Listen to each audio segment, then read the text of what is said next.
Oh, There we you have to go. record ourselves? Well, this is the thing. There's people who are not here at the webinar, and so they would like to see the slides. We're going to really go over some slides tonight. And so let me share my screen, and we'll see the slides, and we'll go through what we need to go through tonight. Okay. Let's see if I can find It's them. not our faces then. It's just the slide. Oh, it'll just be the slides. Okay, good. I'm like, because that would be weird. Yeah.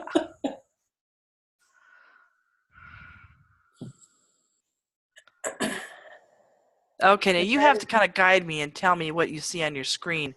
But do you see a slide that says teaching subject matter with technology? Yes. Yes. Good. Okay, so we're going to start there. And I wanted to go over real briefly the course description of what exactly are we going to learn in this class. Now, have either of you read the syllabus yet? Some part of it. Some parts. Okay, well, it says here that this is an overview of educational technology. And we're going to go into theoretical or theories and practical perspectives and examples of that. So we're going to cover how technology can be used to support student learning, the role of technology in the development and evolution of education, different types of digital technology advances, the role of computers in the classroom, because computers haven't always been in the classroom, of course, and the current and future technology trends. So I think that's a lot to cover, but basically, if you get down to the core of it, it's how technology is improving learning in education. Here's the three course learning outcomes. And the first one is to promote technology proficiency with students and colleagues. And that means something to some. Technology proficiency is difficult to explain, and we'll go into that a little bit later because it means a little bit something different for every person. You're going to assess the technology needs of the learners, schools, and districts, and create technology-supported learning environments. Create appropriate technological resources into the curriculum. Now, one thing I want to say about this, about number 2 and number 4, is that as you access technology resources and find out, okay, what could our school need? What does our school need to actually be more tech savvy, and what technology do we need to improve student learning?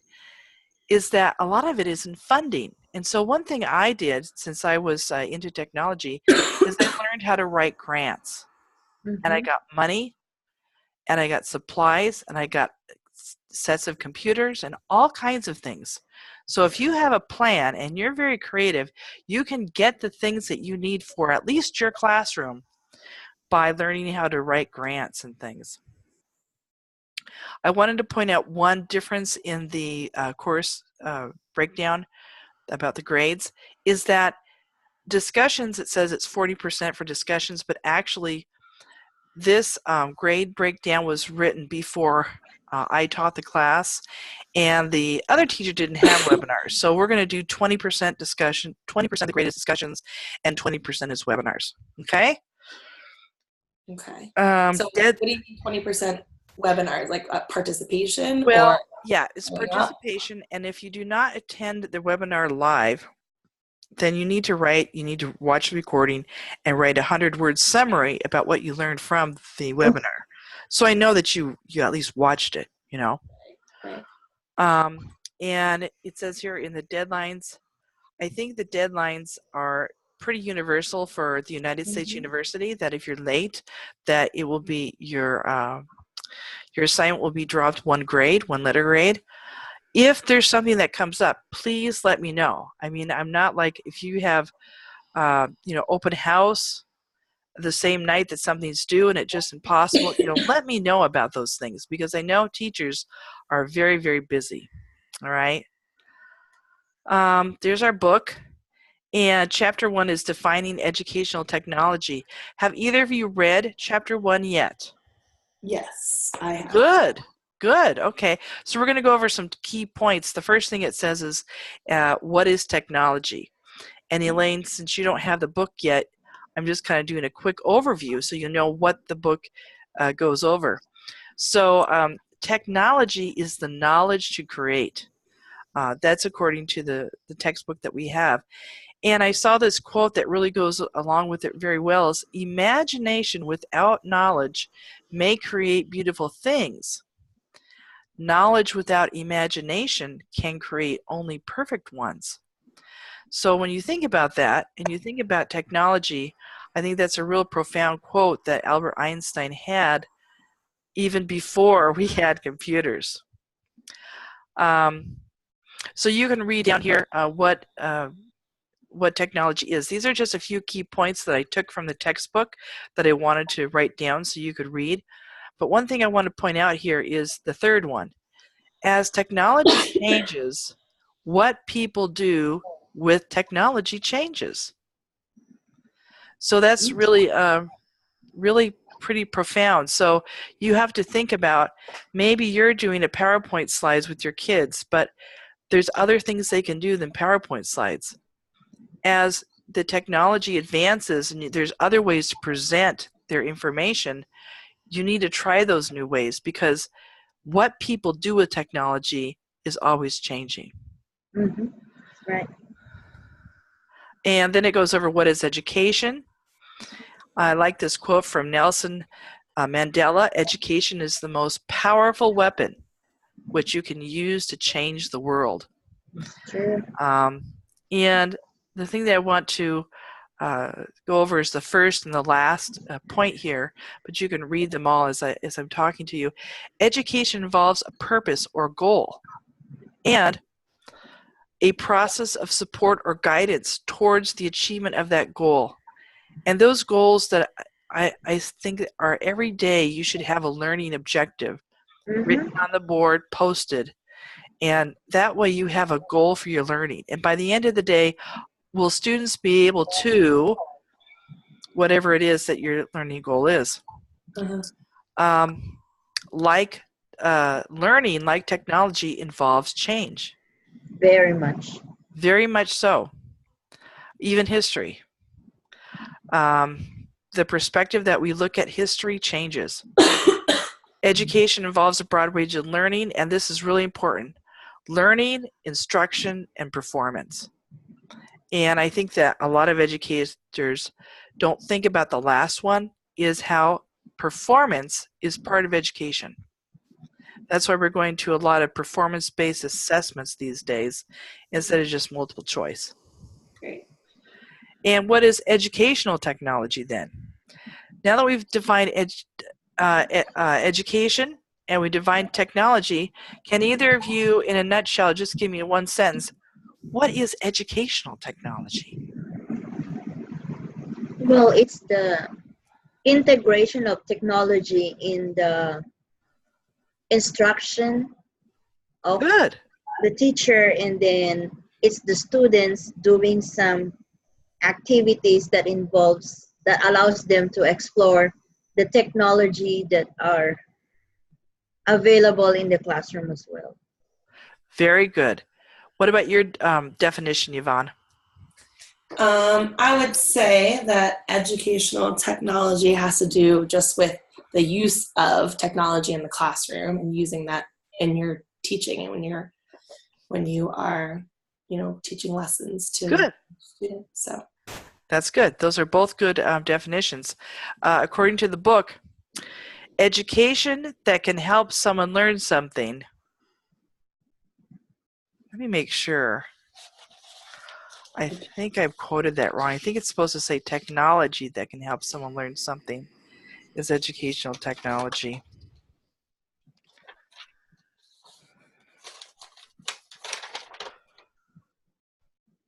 Yes, it's supposed to say technology that can help someone learn something is educational technology. Okay, sorry for the misquote there, but I have it written down here. I like paper and pencil, even though we're in the computer age, I still take notes with paper and Even pen. though it's a technology class, but we Even though still it's because I don't know, there's something about writing something down and then circling it, putting a square around it, and highlighting it. yeah. Just makes more sense to me. But that's a very profound. Also, it says educational technology involves the disciplined application of knowledge for the purpose of improving learning, instruction, and performance. So those are the three things that educational technology can do. It can you're applying knowledge to improve learning, to improve instruction, and to improve performance.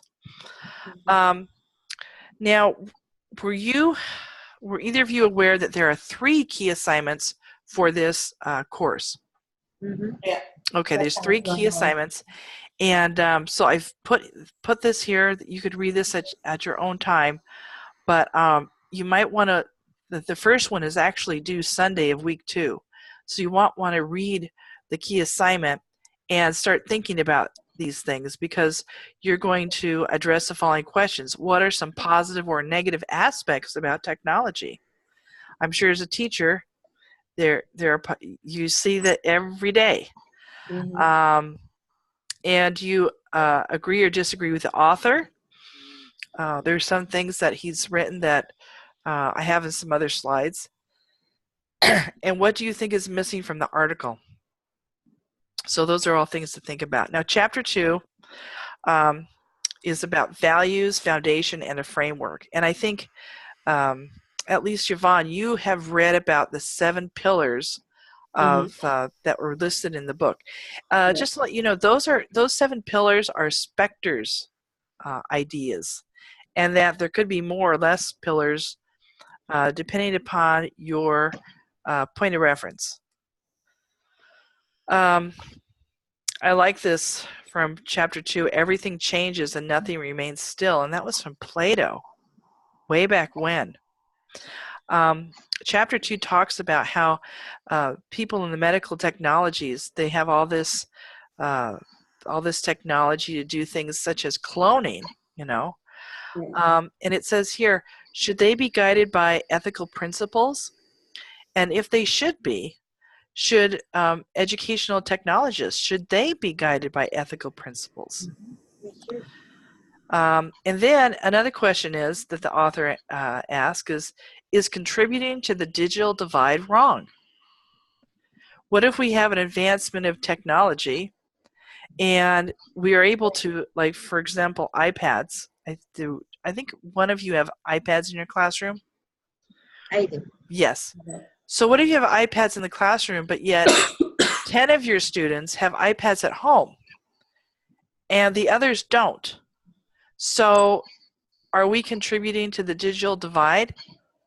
And how do we make it an equal playing field, Right. I think so. And even a lot of my students are like, we don't even have computers at home. So a lot of, it's really hard, because I'm like, oh, just go online and go home. And we have something called Learning Farm that my school has paid for and whatnot. And I'm like, just go on Learning Farm. I'm trying to do like a competition. Let's see who goes on the most and whatever. They're like, well, we don't have a computer at home. And I'm like, ooh, I feel so bad, trying to say. So I said it one time and that was it.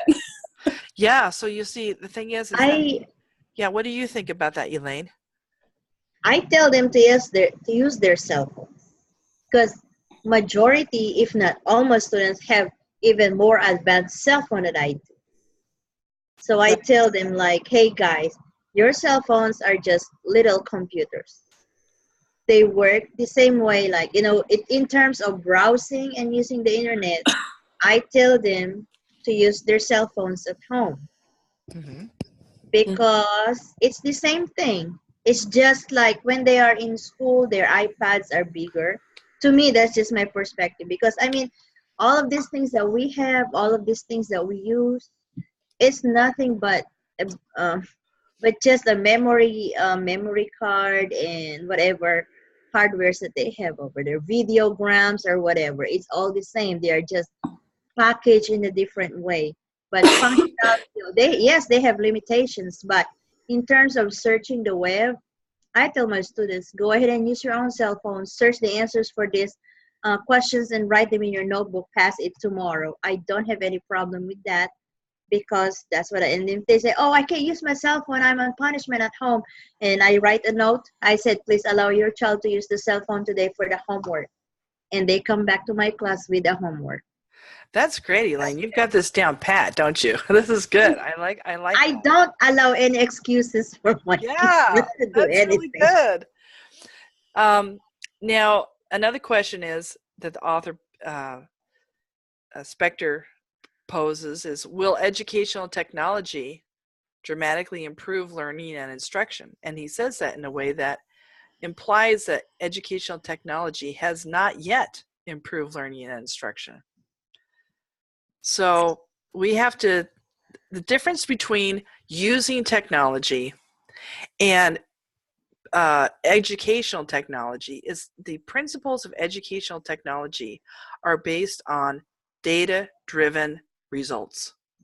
So they actually have sets of students who do not use the computers and sets of students that do, and they compare. And everything that an instructional designer does is to actually look at that data and have data-driven action according to the results of the data. And you would be surprised how much data there is out there about which technologies work, which strategies work, everything else like that. I happen to have gotten my master's in educational technology and gotten to depth with this, and very I mean, even from way back when they even just had I think like one of you were telling me about overhead projectors and things, you know. They did studies on if that improved learning, and sometimes it does and sometimes it really doesn't. So we have to be careful with that. I think it just helps with, of course, guiding them in a sense when you're doing your classwork and whatnot. Because that really does essentially, like a lot of them, and they become, it's kind of like a crutch though for them. So in a sense, because sometimes, like you said, with technology, it's not always going to work for you. Right. So it could go wrong. Your light bulb can go out if you're still using projectors. Overhead projectors, and then regular projectors, your light bulb can go out. Something can fry, whatever it's going to be. But a lot of them are like, well, I can't see what it is. I'm like, well, if you're listening, then you can hear what's to come and what you're supposed to be writing next in your Cornell notes or whatever it might be at the time. So a lot of them are just like, I just can't see it though. I don't know what it says. And I'm like, well. Well, that sounds good, Yvonne. What you're doing is you're making them adaptable to the fact that they might not have the technology. And if they don't have it, how do they solve a problem without it? Right. What techniques and strategies are they going to use? And that's very important in this world of ours. Right. So I think it's great that you have the kids use Cornell notes and write them out by hand, because that way they can actually see the correlation. It says, do you see that on the screen? Zoom is giving you a one-time offer to extend this meeting. No, it's the same. It's the same with Play-Doh. Okay, well, remaining time. Okay. The meeting has been upgraded by the host. Okay, good. All right. I'm trying to get the university to pay for this Zoom unlimited for me. I have been paying for it before, and then they says, well, don't pay for it, and we'll see what we can do for you. So I like the unlimited time. So anyway, not that I go on for hours. Okay, let's see. Okay. I'm going to just briefly share with you key assignment 2. And this is a research paper due Sunday of week 4. So the way I do it when I take a class is I like to know what's coming up. And if I have a research paper due, maybe at least I can pick the topic by week 2 and then start thinking about it so that by week 4 I have that done. So I just wanted to let you know about that. And you address those questions there. And then key assignment 3 is due on week 7. And this is a really practical one. It says, create a proposal for your leadership team to purchase and incorporate new technology resources into your site. And I know that one of you mentioned that you'd really love to have a smart board. Mm-hmm. And so if you're going to do that, you have to have bullet point number 2 says research-based justification. And that's what I'm talking to you about every technology has been tested, and there are ways to find data results on those types of things. So that's good to know. And let's see if I have any more slides here. I might not. Is that supposed to be like a PowerPoint, or is it going to be more so of a paper? You know, I would rather that you do this in a PowerPoint because it's a Yeah, because I think that would be really. I don't think many administrators are going to sit down and read a 10-page paper on this, but if it's Right. like a slideshow, then they'll go ahead and go for it. Okay, I'm going to stop my share here and go back to a few other notes that I had. On chapter 2, there's a lot of people that are skeptical about educational technology. You'll read that in chapter 2. And they're skeptical in the fact that will technology actually improve learning? And I think a lot of the skepticism comes from probably my generation, when we didn't even have pocket calculators until I was in junior high. And back then you had to plug them in. They didn't even have batteries. Mm-hmm. So but when the calculator came out, a lot of teachers says, well, we can't let the kids use calculators. This is, no good. So there was a thing that if you use a calculator in school, you'd get reprimanded. And they said, don't use a calculator for your homework either. But nowadays it's all different, because if you could let a student use a calculator, they can go above and beyond a bunch of different things beyond the calculation and into the concepts of different things. So let's see, skepticism. Now there are the pillars of ed tech, which, like I say, these are specters.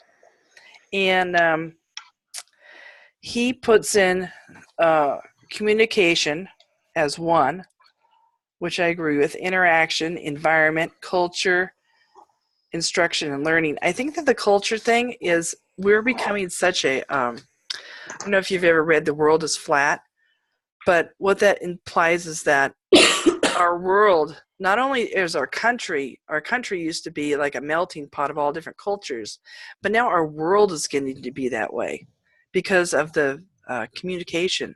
And we're all getting to be in a level playing field, or we're closer to a level playing field as far as everything. So I'm not really sure if culture is makes a big difference in technology as much as maybe social economic factors.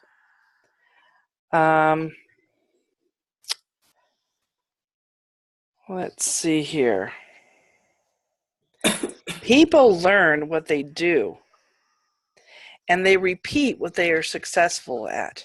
So when you're teaching a student to do technology, we need to make them have success.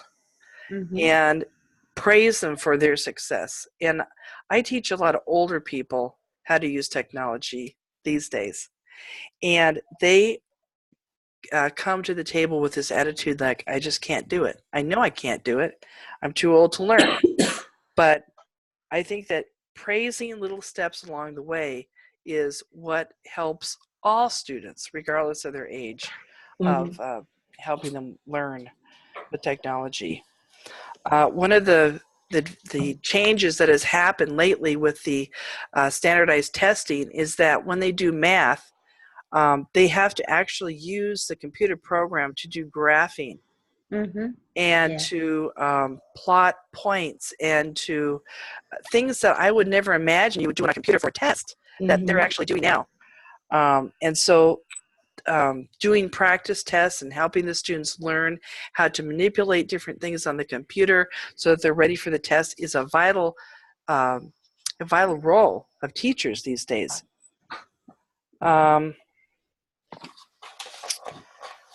Let's see here. Yeah, Well, you know that's that. why, Did you have that's a why, comment? yeah, that's why it is very important that teachers should have an open mindset on the changes that's going Yes. Yes. technologically, whether we like it or not. I mean, Um, everybody uses cell phone, for instance, cell phone. Even you have the flip phones, that's technology, you know. So what I a lot of times I have digital classrooms. I actually do 2 digital classroom classes every quarter, where from starting from the set to the warm up to my closure, it's all computer driven. mhm. So it's a 90-minute, and believe it or not, that's the only time I have peace in my class because kids are very attentive. Good. But if I do the traditional way, like, they still go hands on computer because I always play. They love to play Kahoots. If you're familiar with Kahoot. Oh, yeah. Yeah.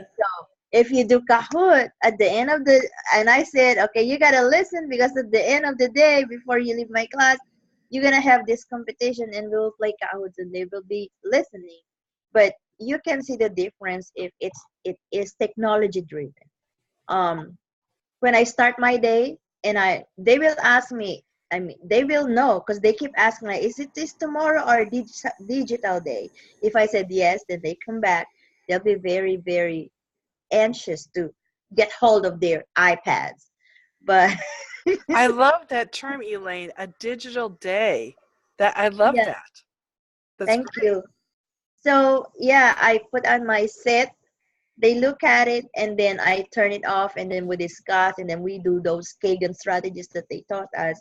And then I do the warm up with them on the board. I mean, using my smart board again. And then I show them I give them the slide. I mean, I let video clips teach them. I teach through the video clips. So they take notes out from the videos. And when it's time for them to do the classwork, they have their own web quest. That's why they can actually do. And by the way, we disabled the camera of all our iPads. So they won't take picture of each other. They What a can do great any idea. airdrop. Yes, I personally, because it was at first it was a problem to me. So I personally requested the ITRT person in my school to please, even if it's just from my classroom, I don't care. We don't need to do a lot of, they can do a screenshot if they need to, but they Mhm. don't have to take picture of each other. You Yeah. know, all the cameras are disabled. So That's then good. when they finish their web quest, their closure is usually my Kahoot or the quiz coming from a study jump video that they watched at the beginning of my class, that kind of thing. That's my day. It's very, very light. It is managed by the computers, by the technology itself. Uh-huh. And I only have it like twice every quarter, so 8 times a year. Yeah, that is wonderful. I just love that digital day. That sounds very good. Um, let's see, what else was I going to say about this, the last part of this chapter here? Um, do you both understand what instructional design is when it comes to educational technology? Instructional design, you said? Yeah, I know that we all know how to make lesson plans, and Mm-hmm. we all know how to have a learning goal and to have um, then a lot of lesson plans are like you model it first, then you do it together with the kids, and then they do it independently. They used to call Mm-hmm. that I do, we do, you do, believe it or not. Mm-hmm. And it's still a very good concept today. But when you talk about an instructional designer, that's when somebody integrates the technology in with the lesson plan and you put it together and you actually design the instruction. It's more than just writing the lesson plan. It's designing the whole concept of the tools they will use to actually facilitate their learning. And that's what this course is all about. It's about finding the right way or the right balance to integrate technology with your instruction. And I think that's really important to do. And I've made a lot of mistakes. I mean, I came out in the age where the principal gave us a whole set of iPods as a math teacher, and he says, okay, go use them. No instruction. How are we supposed to use them? There was no way. I had to investigate apps to use, find them myself. Some of them I made mistakes with choosing the wrong apps, you know, and so I kind of learned from trial and error. And then my role in the school district was actually to teach other teachers which apps work for what subject areas and whatever, and it went on from then. But there's a lot to it, and the thing about it is it all changes. It all changes. So once you think you're comfortable with one thing, then the whole thing changes, and you've got to find more apps and more ways to apply technology. Not only is the technology portion of it something that changes, but it's also the curriculum too. I mean, last year we went from one curriculum to the next, and we were all like, we don't even know what's happening. So, I mean, I'm just saying, like, not even on the aspect of technology, it's just everything in general. Everything's always changing. I mean, even like with science and how Pluto is not a planet anymore. When we were growing up, it was a planet. Now it's not. Then there's only 8 instead of, you know. Yeah. So. Yeah, you're totally right with that. So I hope that in some way I can help you with getting a grasp for educational technology and how to successfully use it and also promote it to your administrators, try to find funding for it, and get it into the classroom. And the main goal is to improve learning and performance. Now, the only thing that, I mean, I can totally promote it. I could try to fund it, but we're a back to basics school. And so for us having projectors, it's just like, that's to me, that's why I was like, when we started, we had overhead projectors. And now we have the one that's like, it's hooked up to, now it's on our ceiling. Before it was just on my desk and I would just have to prop it up. I used, Yes. math binders to like hold it up and whatnot. I remember those days, yeah. Yeah. So I just feel like I could try, but I don't know how they would feel if one classroom had it and then not everybody. You know, I mean, maybe like one grade level had it and not everyone else did, because I don't. Well, you know, that's what I did. I actually pioneered a lot of different technologies in my classroom because I had the drive to actually go out and, you know, talk to companies, go to conferences, say, I'd like to try this out. And I had different people from the district come in and say, oh, look at Mrs. Maas is using this and their kids are doing that, whatever. And I figured if nobody else, if you had to wait till everybody had it, it wouldn't happen. Right. So I would just say, I'm piloting this. Can I pilot this, you know?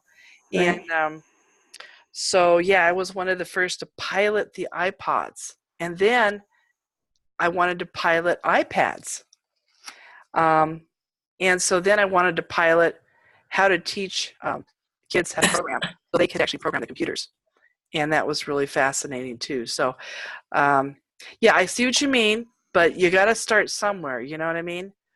I started, my experience is I wrote grants. So Good. that's how I actually acquire my own, the DSLR camera Yes, I do. that I can attach to my, so when we go out and explore the area and then we go back in the classroom, I can attach it to my computer and flash it on the screen. That's why they allowed me to have the camera, and actually that camera is already on my name, so it's mine. Good. And then I wrote a grant about giving me a laptop. They gave me one. There's no boundary or no restriction, because school laptops have restrictions. You cannot download anything. But then if you have your own personal computer or any other thing, and you can download anything and you bring it to school, you can attach through the Wi-Fi of whatever they call it, then you have access to everything that you want to do in class. Right. at one point, I also wrote a grant for a digital microscope. I have to attach a microscope to my computer that goes straight to the smart board. So when we are observing living things that came from the pond, I can just, instead of my kids staining their hands because they could get sick or whatever, I can just go ahead and put it on the slide and I can focus it. So I did start it myself, and eventually the mindset of the principal of my administrator started opening up. So they are now allowing new technologies to science. They used to fund math and English so much. But when I started doing that in my classroom, then they started allowing new, better technologies to happen in the science area in my school too. So you might want to think about that. That's It's good. it's gonna take a lot. It's gonna take a lot to write a grant, but once you started it and you have your first copy, it's gonna be easy for second, third, or the nth time. Right. I mean, we just actually, and I'm sure I'll mention it probably in a discussion one day or another, but we have a cow. So we have computer on wheels. Uh-huh. And that's when we have our laptops, and each teacher gets about an hour and a half for 4 days a week. And so we're trying to, like when you were talking about the standardized testing, before we had gotten that, the administration was really seeing that the piece that our school was lacking was the technology part of it. And like the students weren't used to answering on the computer and like having to, of course, like what you were talking about, like plotting and things like that. So we're getting there, I feel, but slowly but surely, I guess you could say. Good. That's great. Okay. Well, I think we've what time is it here? Oh boy, we've been talking for quite a while. Not quite an hour, so it's been 40 minutes. So we'll have a webinar next week, and I think Elaine, you said it's okay if we keep it at 7. You okay with that, Elaine? She wrote that it's choppy on the I'm chat. kind of choppy. Yeah, I got to do something with this. I can hear you now. Hello? Hello? Yes. It's good.